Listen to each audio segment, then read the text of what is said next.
Today, early this morning, there's a dual front of significance in Ukraine, one literal battlefield and the other one psychological. And early this morning, Ukraine's security service launched long-range drones to strike logistics hubs in uh, Kyzyl, deep inside Russia's Republic of Tatarstan, roughly 1,300 kilometers from the Ukrainian border. This is not a symbolic gesture, but a calculated blow to Russia's Shahed drone stockpile. These Iranian designed drones, upgraded by Russian engineers with better speed and altitude, AI targeting, and larger warheads, have been central to Moscow's nighttime terror campaign. And July alone saw over 500 launched in a single month, killing 232 civilians in Ukraine. The Ukrainian operation, filmed by locals and spread rapidly on social media, has resulted in a massive explosion and a fire. The SBU statement was blunt. Every destroyed Shahed is a legitimate military target, each strike reducing Russia's capacity for aerial bombardment, and the sheer range of the operation, striking further into Russia than many believed possible, is itself a message to the Kremlin. The attack sits within a broader Ukrainian strategy of hitting Russian air, radar, and logistics infrastructure.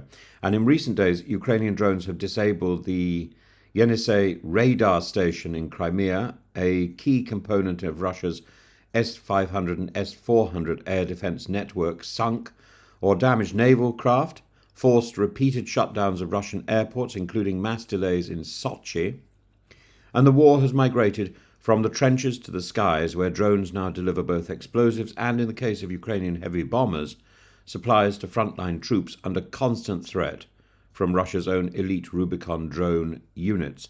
And against this backdrop, the second development is the growing unease in Moscow about Lithuania. Small in population but strategically placed, Lithuania borders Russia's Kaliningrad enclave and sits adjacent to the Suwalki Gap, the narrow land bridge between Kaliningrad and Belarus.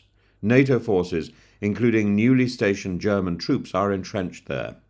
Lithuanian officials have been forthright. Any Russian move would trigger a fight not just with Vilnius but with NATO's heavyweights, and they are preparing defences ranging from minefields to concrete dragon teeth anti-tank barriers. For Putin, who's already overextended in Ukraine, a confrontation with a NATO state risks immediate escalation into a direct East-West war. Yet Kaliningrad's isolation is a long-standing irritant for the Kremlin, and analysts fear that if Moscow ever sought to try to link it to Belarus by force, Lithuania would be the first target. All of this unfolds with a peace summit looming in Alaska on the 15th of August, where Donald Trump and Putin are set to meet. And reports suggest Russia has floated a plan demanding Kyiv cede Donetsk and Luhansk in full in exchange for a withdrawal from parts of Kharkiv and Sumy. And Zelensky has rejected that outright, citing Ukraine's constitutional prohibition on surrendering territory. European capitals are nervous, fearing a peace imposed from above that rewards aggression. The Tatarstan strike shows Ukraine's capacity to hit high-value targets far beyond the front line, a deterrent signal that nowhere in Russia is untouchable, and the dismantling of Russia's Shahed stockpiles could temporarily ease the pressure on Ukrainian air defences, but Moscow's production lines remain active.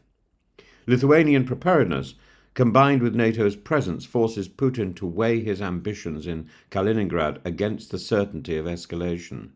The drone war now blurs the line between tactical and strategic sites. Ukraine's ability to degrade Russian logistics at depth could be as decisive as any ground offensive. And peace talk rumours highlight the divide between battlefield realities and diplomatic manoeuvres, and the danger of settlements that undermine international law.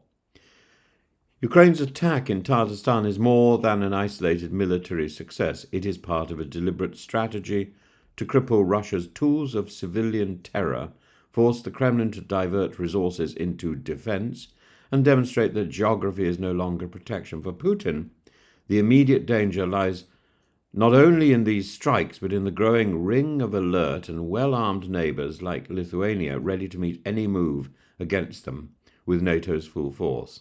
If history teaches us anything, it is that wars are rarely won by comfort, and today's strikes serve as a reminder to Moscow that comfort is no longer guaranteed, neither in occupied Crimea nor deep within the Russian heartland.